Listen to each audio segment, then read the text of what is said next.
Hello friends, welcome back to my YouTube channel. आज हम भूकंप या अर्थक्वेक के बारे में पढ़ेंगे। तो पूरी जानकारी के लिए पूरा वीडियो अवश्य देखें। तो चलिए शुरू करते हैं। भूकंप या अर्थक्वेक पृथ्वी की सतह पर आंतरिक उथल-पुथल के कारण होने वाले कंपन को भूकंप या अर्थक्वेक कहते हैं।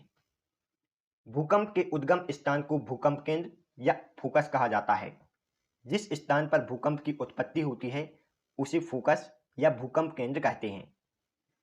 भूकंप के केंद्र के ठीक ऊपर पृथ्वी की सतह पर स्थित बिंदु को अधिकेंद्र या एपिसेंटर कहते हैं।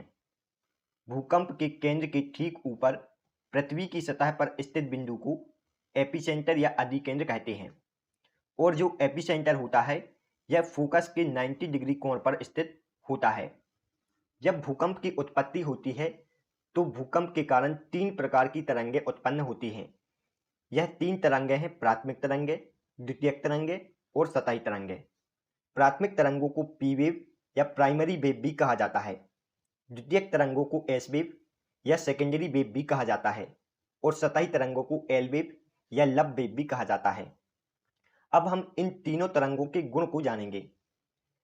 प्राथमिक तरंगों को प्राइमरी वेव या पी वेव भी कहते हैं। प्राथमिक तरंगों की औसत गति 8 किलोमीटर प्रति सेकंड होती है और यह सबसे कम क्षति पहुंचाती हैं। यह तीनों तरंगों में सबसे कम क्षति कौन सी पहुंचाती हैं? प्राथमिक तरंगें। प्राथमिक तरंगें ठोस, द्रव और गैस तीनों में संचरण कर सकती हैं और इनकी प्रवृत्ति अनुदैर्ध्य प्रकार की होती है। अब हम द्वितीयक तरंगों के बारे में जानेंगे। द्वितीयक तरंगों को सेकेंडरी वेव भी कहते हैं और द्वितीयक तरंगों को गौण तरंग के नाम से भी जाना जाता है। द्वितीयक तरंगों की औसत गति 4 किलोमीटर प्रति सेकंड होती है और यह औसत क्षति पहुंचाती हैं। द्वितीयक तरंगें केवल ठोस में गति कर सकती हैं और इनकी प्रवृत्ति अनुप्रस्थ प्रकार की होती है, अनुप्रस्थ या ट्रांसवर्स प्रकार की। अब हम सतही तरंगों के बारे में जानेंगे। सतही तरंगों को एल वेव या लव वेव भी कहा जाता है। सतही तरंगों की खोज एस.जी. लव ने की थी, इस कारण इन्हें लव वेव भी कहते हैं। सतही तरंगों को लॉन्ग पीरियड वेव, रेलाइट वेव और सरफेस वेव के नाम से जाना जाता है। यह सभी नाम आपको याद रखने हैं। सतही तरंगों की औसत गति 2 किलोमीटर प्रति सेकंड होती है और यह सबसे अधिक क्षति पहुंचाती हैं। सर्वाधिक क्षति कौन सी तरंगें पहुंचाती हैं? सतही तरंगें। सतही तरंगें धरातल में गति करती हैं और यह अनुप्रस्थ प्रकार की होती हैं। यह सभी पॉइंट आपको इन तीनों वेव के बारे में याद रखना है। आपको यह वाला डाटा अलग अलग बुक में अलग अलग मिल सकता है, इसलिए आप इसे औसत मानकर चलें। अब हम इन तीनों तरंगों की आवृत्ति और आयाम के बारे में देखेंगे। प्राथमिक तरंगों की आवृत्ति सबसे अधिक होती है और इनका आयाम और तरंगदैर्घ्य कम होता है। द्वितीयक तरंगों की आवृत्ति औसत होती है, अर्थात प्राथमिक तरंगों से द्वितीयक तरंगों की आवृत्ति कम होती है लेकिन सतही तरंगों से अधिक होती है। और द्वितीयक तरंगों का आयाम और तरंगदैर्घ्य औसत होता है, जबकि सतही तरंगों की आवृत्ति कम होती है। सतही तरंगों की आवृत्ति कम होती है और इसका आयाम और तरंगदैर्घ्य अधिक होता है। यह सभी पॉइंट आपको इन तीनों तरंगों के बारे में याद रखना है। अब भूकंप आने के मुख्य कारण क्या हैं?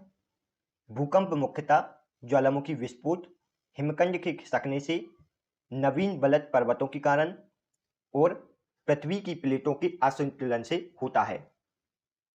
भूकंप आने का मुख्य कारण पृथ्वी की प्लेटों में असंतुलन है।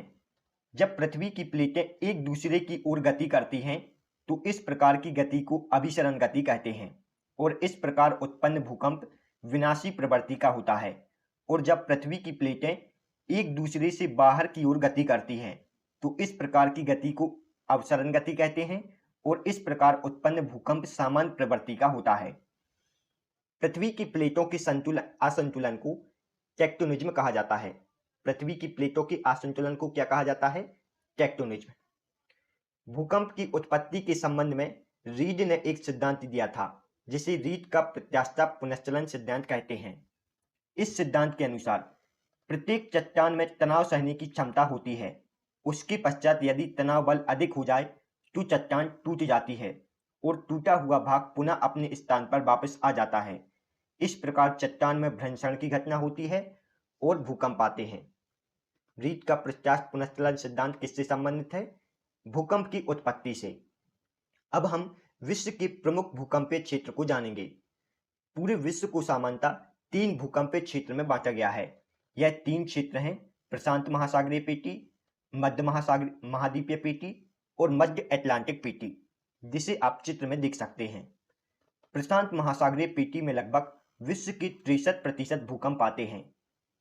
मध्य महाद्वीपीय पेटी में 21% और मध्य अटलांटिक पेटी में विश्व के लगभग 16% भूकंप आते हैं।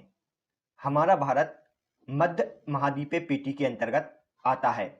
अगर हम अपने भारत की बात करें तो भारत को 4 जोन में विभाजित किया गया है। यह जोन कौन कौन से हैं? Zone second, zone third, zone fourth और जोन फिफ्थ। 2001 में इन जोनों की संख्या 5 थी, लेकिन अब जोन 1 को खत्म कर दिया गया है। अब कितने जोन हैं? 4 जोन।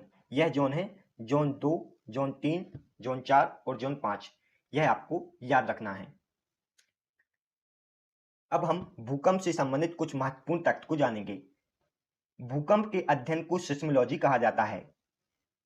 भूकंप का मापन सिस्मोमीटर यंत्र द्वारा किया जाता है और भूकंप के मापन को प्रदर्शित करने के लिए सिस्मोग्राफ का प्रयोग करते हैं। भूकंप के मापन हेतु 3 स्केल प्रयोग किए जाते हैं।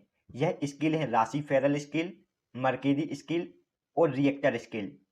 रिएक्टर स्केल का विकास अमेरिकी वैज्ञानिक चार्ल्स रिएक्टर ने 1935 में किया था और रिएक्टर स्केल ज्यादातर भूकंप मापन में प्रयोग किया जाता है। सबसे ज्यादा भूकंप मापन में किस स्केल का प्रयोग किया जाता है? रिएक्टर स्केल का। अब हम भूकंप के संबंध में कुछ महत्वपूर्ण बिंदु को पढ़ेंगे। आइसोसिस्मल। आइसोसिस्मल समान तीव्रता वाले भूकंप क्षेत्र को कहा जाता है। आइसोसिस्मल किसको कहा जाता है? समान तीव्रता वाले क्षेत्र को। जहां समान तीव्रता का भूकंप आता है उसे आइसोसिस्मल जोन कहा जाता है और समान तीव्रता वाले क्षेत्र को मिलाने वाली भूकंपीय जोन को आइसोसिस्मल रेखा कहते हैं। होमोसिस्मल समान समय पर आने वाले भूकंपीय क्षेत्र को कहा जाता है। होमोसिस्मल जोन किसे कहा जाता है? जिन 2 स्थानों पर समान समय में भूकंप आता है उन्हें होमोसिस्मल जोन कहते हैं और इन स्थानों को मिलाने वाली रेखा को होमोसिस्मल रेखा कहते हैं। हमें भूकंप आने से पहले क्या क्या चेतावनी मिलती है? जब भूकंप आता है तो वायुमंडल में रेडान गैस की मात्रा में वृद्धि हो जाती है और वायुमंडल में इलेक्ट्रोमैग्नेटिक वेव में वृद्धि हो जाती है। यह दोनों पॉइंट आपको याद रखने हैं। अब हम सुनामी के बारे में जान लेते हैं। सुनामी जापानी भाषा का एक शब्द है। सुनामी का अर्थ होता है तट पर आने वाली तीव्र समुद्री लहरें। सुनामी का अर्थ होता है समुद्र पर आने वाली तीव्र समुद्री लहरें। समुद्र के अंदर भूकंप आना सुनामी का मुख्य कारण है। समुद्र के अंदर भूकंप आना सुनामी का मुख्य कारण होता है। समुद्र के अंदर जमीन खिसकने और ज्वालामुखी फटने से समुद्रों में सुनामी उत्पन्न होती है, जिसे आप चित्र में देख सकते हैं। यह सभी पॉइंट आपको भूकंप और सुनामी के बारे में याद रखना है। दोस्तों, यदि आपको हमारी वीडियो पसंद आई हो तो प्लीज वीडियो को लाइक और चैनल को सब्सक्राइब जरूर करें। इससे हमें मोटिवेशन मिलता है। तो मिलते हैं नेक्स्ट वीडियो में। तब तक के लिए गुड बाय।